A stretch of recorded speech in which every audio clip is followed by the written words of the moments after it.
सुंदरबन के जंगल में एक ठग सियार रहता था। वह बहुत ही निकम्मा और कामचोर था। हमेशा इसी जुगाड़ में रहता कि कहीं कोई मुर्गा मिले जिसे मूर्ख बनाकर उसके साथ ठगी की जाए। एक दिन अरे बंदर भाई, कल रात में मैंने आपको सपने में देखा। अरे रहने दे सियार, तू अपना सपना अपने पास रख और मुझे जाने दे। ऐसा बोलकर बंदर चला गया।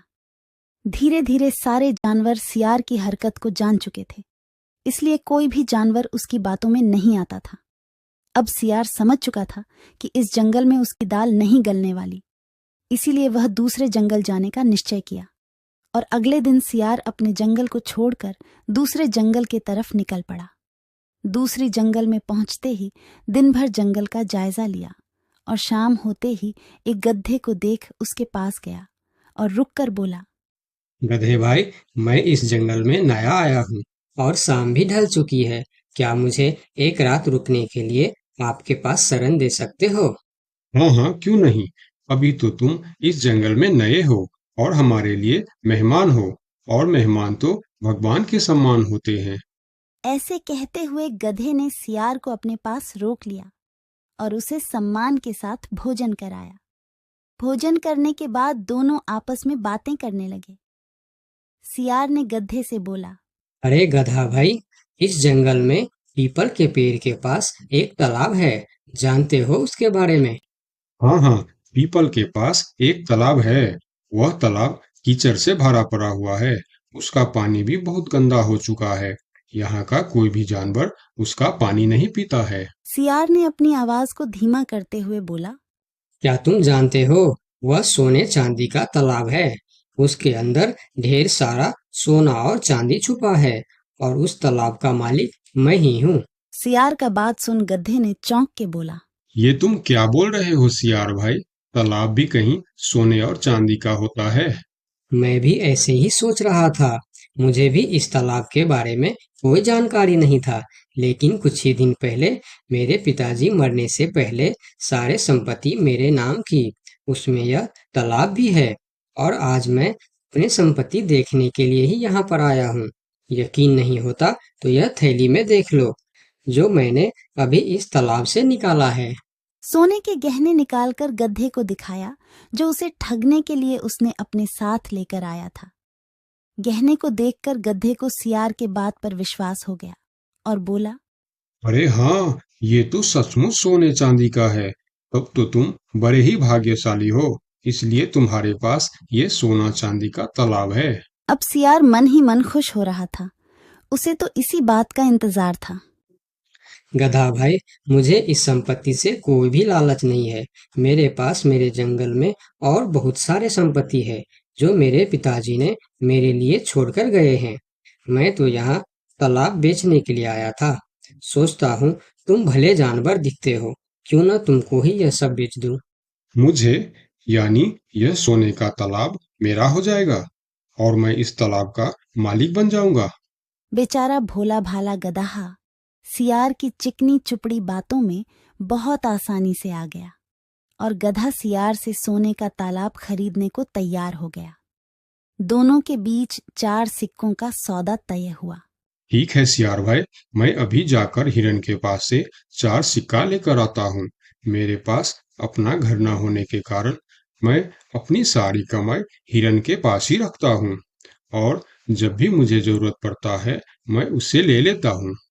ठीक है गधे भाई, लेकिन ध्यान से, जंगल में किसी को इस बात का पता नहीं चलना चाहिए, वरना जंगल के सारे जानवर मेरे पीछे ही पड़ जाएंगे।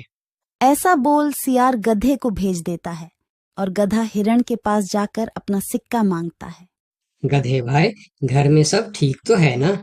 आज आपको अचानक से 4 सिक्कों का क्या जरूरत पड़ गया?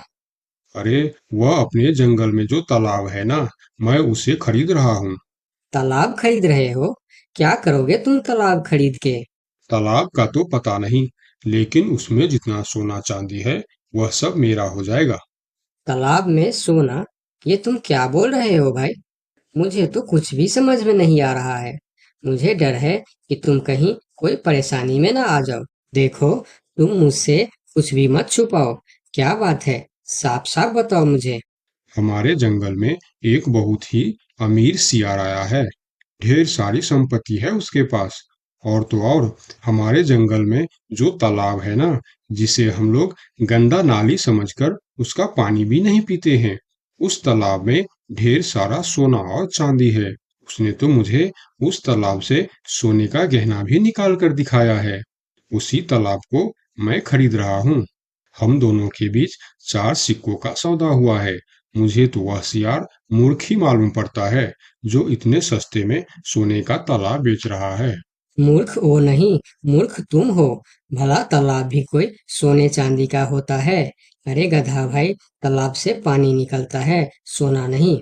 मैं भी ऐसे ही सोच रहा था, परंतु उसने मुझे सोने निकाल कर भी दिखाया। गधे भाई, मुझे वह कोई ठग मालूम पड़ रहा है, जो तुम्हारे आंखों में धूल झोंक कर तुम्हें झांसा दे रहा है। मैं एक तरकीब बताता हूँ, जिसे दूध का दूध और पानी का पानी हो जाएगा। कौन सा तरकीब हिरन भाई? तुम ऐसा करो, उस सियार से बोलो कि मेरा हिरन भाई ने कहा है कि लिखा पढ़ी होगा तभी मैं उसे 4 सिक्का दूंगा, और अगर बिना लिखा पढ़ी से ही काम हो जाता है तो मैं सिर्फ एक ही सिक्का दूंगा। अगर वह तालाब सच में सोने की है तो वह लिखा पढ़ी जरूर करेगा, नहीं तो वह एक सिक्के में ही मान जाएगा। हिरण की बात सुनकर गधा हाँ में सिर हिलाया और सिक्का लेकर सियार के पास पहुंचता। सियार भी गधे के आने के इंतजार में उतावला हो रहा था। गधा पहुंचते ही सियार से बोला, सियार भाई, मेरा हिरन भाई ने कहा है, यदि आप लिखा पढ़ी के लिए तैयार हो तो मैं आपको 4 सिक्का दूंगा, वरना बिना लिखा पढ़ी के आप एक सिक्का ले लो और मुझे यह तालाब दे दो। सियार ठग किसी तरह से जल्दी करके सिक्का लेकर वहां से जाना चाहता था।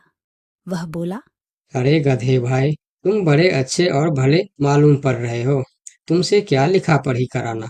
चलो, तुम एक ही सिक्का दे दो। अब गधे को समझने को कुछ बचा ही नहीं था। गधे को समझ में आ गया कि सियार उसको ठगना चाहता है। ठीक है सियार भाई, कोई भी शुभ कार्य करने से पहले मुंह मीठा करना जरूरी होता है। मैं अभी लड्डू लेकर आता हूँ, आप यहीं रुको। गधा जंगल से 2-3 जानवरों को बुला लाया और सियार की जमकर धुनाई कर दी। किसी तरह सियार वहां से जान बचाकर भाग